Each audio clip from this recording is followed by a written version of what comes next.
Hello everybody, this is Kinesiology 214. This video will dig into the specifics regarding the syllabus for the course. Now, before we jump in, just so we're all aware, the syllabus itself, or syllabi, if we're talking multiple courses for your other classes, it's a document that serves on a couple different fronts. One of which is it's an informational document. It provides info regarding the course itself, just some specifics regarding the course. It also provides information regarding services here on campus. Most importantly, though, the syllabus itself outlines an agreement between three different parties, right? It's the student, the college, and the instructor. So between all three of us, we have this agreement in terms of if all these expectations are met, a student will receive a certain grade for their effort. So that information is all presented here and outlined here for the student. So we know this course, it's a 2-credit course. We meet on Wednesdays at 4:30 to 5:15. The meeting location is in M Building 2510. That's the building that's adjacent to the fitness center. So when you come in, you might have to check in at the front desk and then just go past the front desk, walk all the way down to the end of the hallway. It's the last classroom on the left-hand side. This is my information. Please feel free to refer to me as Adrian. That's totally fine. I had other classes where they jumped on a tangent and everybody called me coach, which is totally fine. I do have a phone number on campus, but I am an adjunct professor, so as a result, I do not have a physical office per se. So I do have a phone number, but it's a remote phone. And I don't check that very often, to be quite honest. The best way to reach me is this, afleisch@harpercollege.edu, and you'll notice it's a little different than my last name because they only allow a certain number of characters for email addresses for the instructors. So while my last name is Fleischer, my email is afleisch@harpercollege. So this is about 24 hours, and it also provides us a nice electronic documentation for any correspondence that we have regarding our course. Now, important course dates, last dated first class meeting, let's start there, is Wednesday, September 23rd. The last day to drop for a refund is that Monday coming up after that. And then you have election day, campus is closed. It won't affect us, but it might affect you for other classes. Thanksgiving. And then last day to withdraw from the course is Monday, November 30th. So now here's the thing, given we're kind of in this funky time right now, and some of you might be, stuck at home, you're homeschooling kids, or your job is like upside down, you're working from home. Before you go this route to drop the course, before you go ahead and try to withdraw the course, come see me first, and let's see if we can come up with something that might solve a problem that you're having. I understand there's going to be extemporaneous, extraneous, however you want to say it, outside factors that are going to affect the educational process here at Harper. As part of being in the community college environment, we all have lives outside of the college itself. So before you go this route, check with me first, and we'll see if we can make some accommodations that might not be outlined in this document. So the course description, this is something you should have reviewed and been aware of before you sign up for the course. But the biggie that we're after here is when you complete the course, you should be well prepared to jump into the practicum. You should have an understanding of different exercise equipment, exercise modalities, types of exercise, training methods, as well as safety and spotting techniques as well. So there's a number of different things we're going to go over, and it's going to be presented in a format that's part lecture, part lab, and you'll learn a ton on both sides of those. So for the required materials, this book itself will actually be a little bit more supplemental to what we're doing. I do reference it, I do source it. It's not my predominant source of information, but it's one that's not bad to have in your library going forward. Oh, let me scroll past that, sorry guys. Technology-wise, Blackboard and YouTube would be the biggies, that's for sure. This comes with the book up noted above. I do use TeamBuilder once in a while, and if I do use it, I'll go over that process with you, and I've used it for other classes with some success. We'll see if I'm going to use it for this one. I just don't know how the class is going to shake out in terms of our lab assignment over at Harper. So with each class, it's about 75 minutes in length, and when I teach this in a regular semester, I allocate approximately 30-15, right? 30 minutes of lecture, 30 minutes of lab time, and 15 minutes to debrief.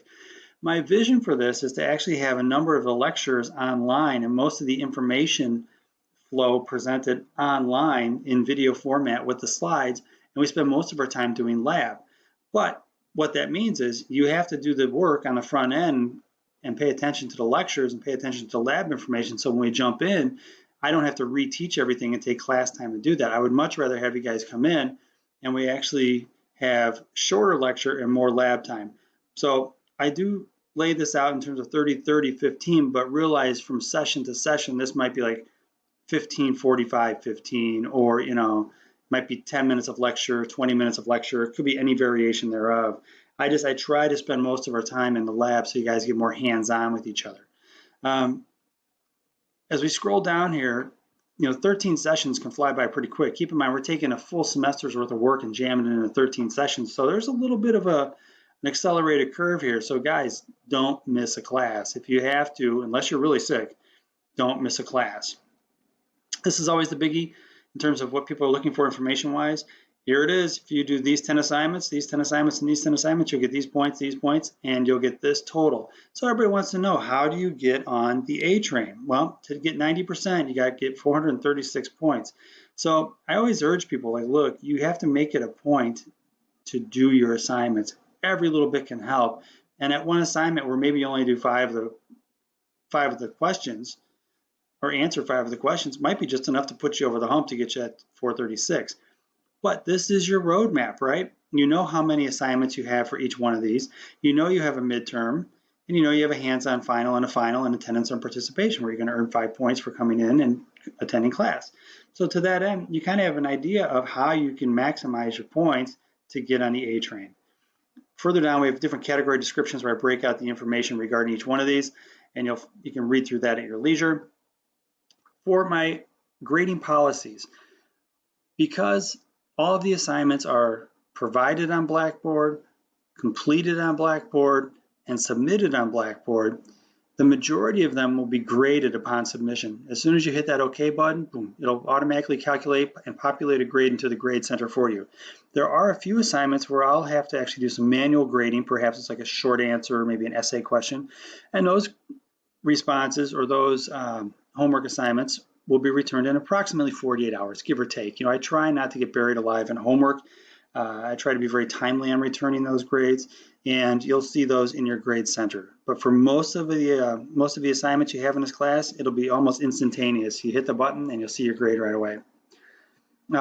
For course culture itself, please make it a point to get to class. If you have a reason where you can't come in, send me an email, let me know so we can make some accommodations for you. And then behavioral expectations, you've seen this in other syllabi where the campus or the college lays out what they expect from students in terms of code of conduct, as well as what they expect in terms of behavior. And part of that falls into, academic dishonesty policy, code of conduct, etc. So I urge you to read through this and make sure you understand this information, just so you don't end up having an issue further down the road.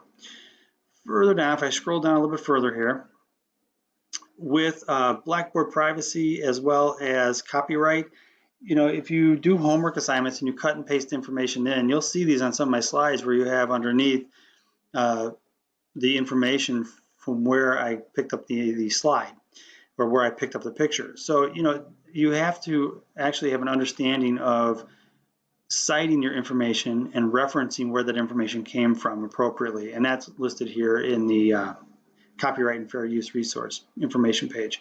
So ADS.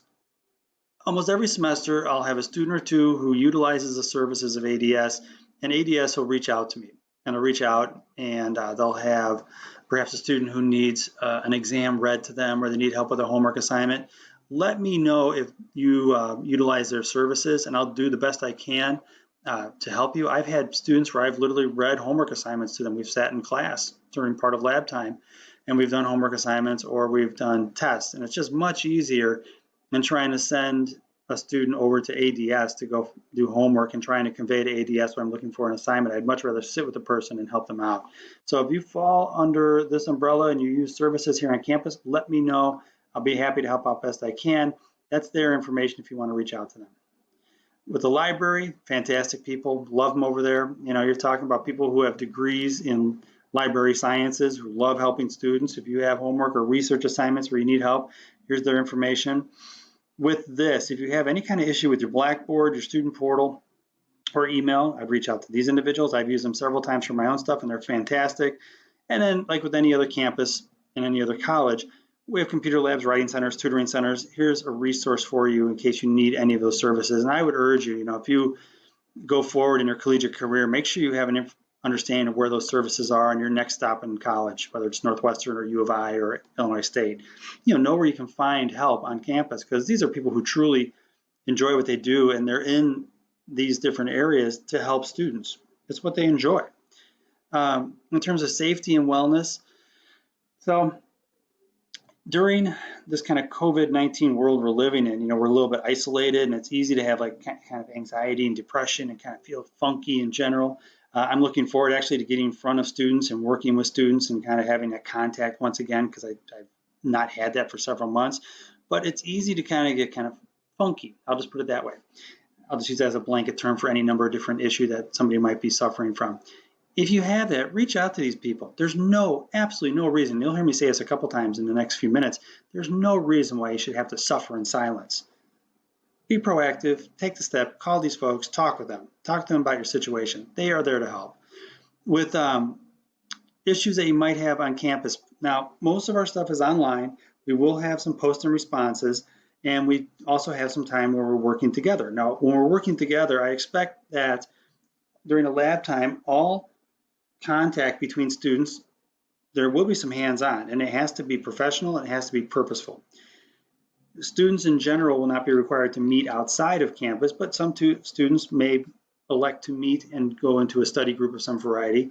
And you may have situations arise where you have improper comments, perhaps improper situations between students, and it's one where I urge you, if you feel like you've had some kind of issue, you should reach out. You shouldn't, again, have to suffer in silence, whether it's being, and I'll be monitoring any kind of post and response, but any kind of threats of violence or harassment, that should not be part of our collegiate learning experience. And I urge you to bring it to myself or bring it to the police if you really feel you must, or if it's that serious of nature. Lastly, on campus, we have this thing called starfish. And if you can envision a starfish, you are at the center of that starfish, and each arm of the starfish is somebody who is in your supportive orbit, right? So I'm part of your starfish, your academic advisor is part of it, your math professor is, your English teacher is, English professor is, and speak up, right? I've had students come to me, and when I teach an FYS course, I've had students come to me in an FYS course and state, I'm getting just absolutely slammed in my advanced calculus course. I shouldn't be in advanced, I should be in regular calc, and if I get a C, I can't transfer into UIC. I sent a starfish out. I can't help him, I can't change his class, but I can send a starfish alerting everybody in that student's orbit that this student is having an issue and might need to switch classes. And sure enough, you had the advisor reached out to the professor who taught the calculus course, and they agreed, and they actually put him in a different calculus course in a different section. He got his grade, he was able to transfer out. So this is my theme for this section. You should never have to suffer in silence ever. Speak up, advocate for yourself. Let us know as educational professionals, as well as other professionals on campus, and we are there to help. Lastly, when you're done, this will be one of your homework assignments. Fill this out, sign it, scan it, submit it, and get 5 extra credit points. All right, guys, with that, I'm signing off. And I will now be jumping over to the course layout. Have a great one, guys.